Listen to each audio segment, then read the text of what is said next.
that drug is an epidemic and that drugs are harmful to the human body.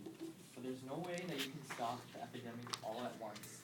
All you could do is don't do drugs and try to find alternative activities that you can do instead of doing drugs. Whether you've done drugs or not, you've encountered them some way, like on campus. You can get offered different drugs, like if you want to smoke a joint or do marijuana, and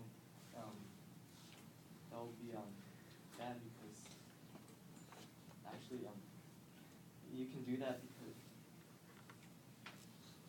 whether or not you do drugs, it happens. So today I'm going to tell you about the problems of doing drugs and alternative activities for doing drugs and the visualization of doing drugs and not doing drugs. So too many people in the US today have either tried drugs or have used drugs on a daily basis. Since there are so many types of drugs that exist in the US, many people decide to abuse them, and that can lead to addiction or even death. Drugs in general have different effects, such as hallucination, diseases like lung cancer or addiction, and depending on how much you take, like how much you do it, it can even lead to death. And since we are students in college, the most common drugs that are used in college campuses are alcohol and marijuana. According to womensforum.com, alcohol is the most widely controlled substance used on college campuses, and marijuana is second, which means you can be a victim of being offered these drugs while you're here on SDSU campus. According to the surveys you took, most of you agreed that drugs are bad and that you agree with that you should do other activities other than drugs.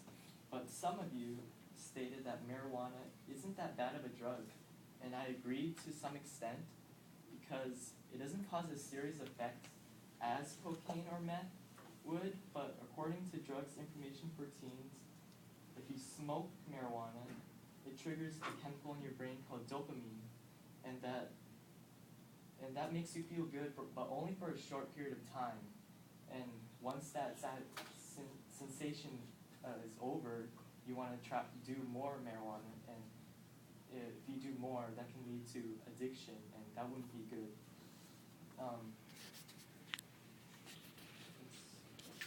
An example of drug use in general would be you become curious of doing drugs and you want to try it, so you try it and you get addicted to it, and then you become dependent on it for the rest of your life, and you wouldn't want that to happen.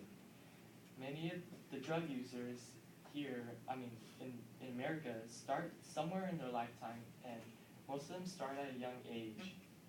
According to parentlink.act.gov.au, young drug users do drugs because of the media, influence from media, curiosity, depression, or influence of family, which means drugs are so easily accessed these days, and they can become so easily influenced in doing drugs. And in addition to that, according to AACP.org, an estimated 19.9 million Americans ages 12 or older were current users of an illicit drug in 2007, which accounted for 8% of the population, which means that a lot of young children as young as 12 are deciding that drugs is a better way to go instead of going to school or hang out with their friends. And in addition to that, there's an article called "I Can Never Get High Enough," and a girl named Mindy. Sorry, no. A girl named Mindy. It's okay.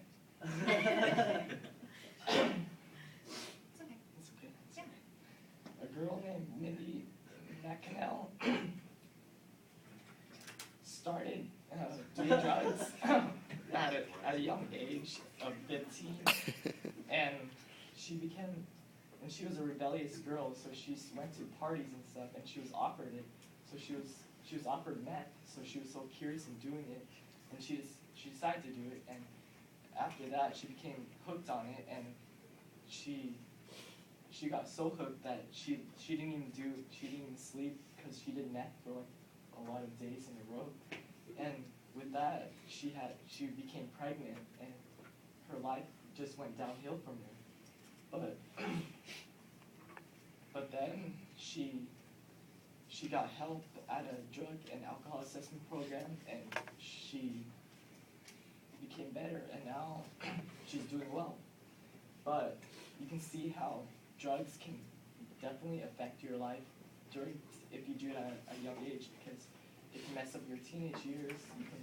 You can miss out on having fun, hang out, doing stuff like going to school and stuff like that.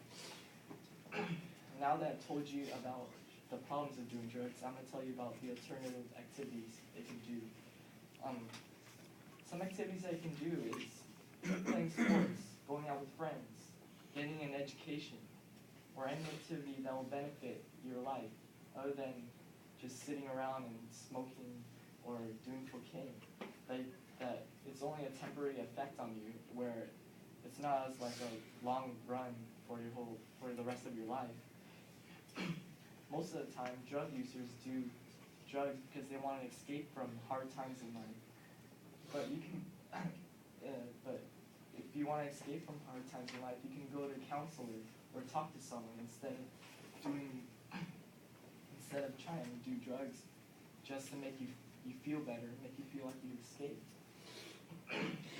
Other than that, and you can do instead of escape, but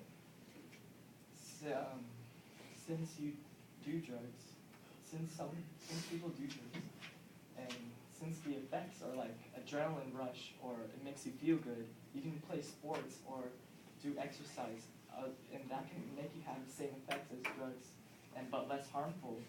And those can be alternative activities that you can try to do if you decide if you don't want to do drugs. Now that I've told you about alternative activities, I'll give you a visualization of doing drugs and not doing drugs. Imagine yourself as a teenager and you're trying drugs for the first time. It doesn't matter. It can be cocaine, cigarettes, or whatever. And you take that first, and you sit, and your friends tell you to offer it to you, and you say yes because you don't want to say no because you feel pressured by them. And you take that first puff, or pill, or snort, and you feel so good because you feel like you're in a state of euphoria and you feel so confident, and you want to try it again and again, and you become addicted.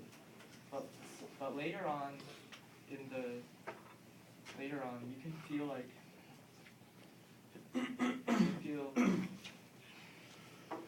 later on, as you get older, you learn that you have a disease like lung cancer, and you're fighting for your life, and you're almost gonna die, or you become unemployed because you become so dependent on these drugs, and now and you become unemployed and you become depressed, so you rely on it and you get an overdose, and then all of a sudden you die because of the overdose. Other than that, I mean, as in contrast to that, how about you say no to drugs and you don't, and you just pretend you're the teenager again, and then you don't do drugs, and then you decide, and you want to decide because you want to get a good education, and between that, which one would you choose, death or have a good life? Now that I've told you about the problems of drugs, activities that you can do other than drugs, and the visualization between doing drugs and not doing drugs, I hope you don't decide to not do drugs because it can be harmful to your body and anything can happen. And a split decision between saying yes or no to doing drugs can make your life either good or bad. Thank you.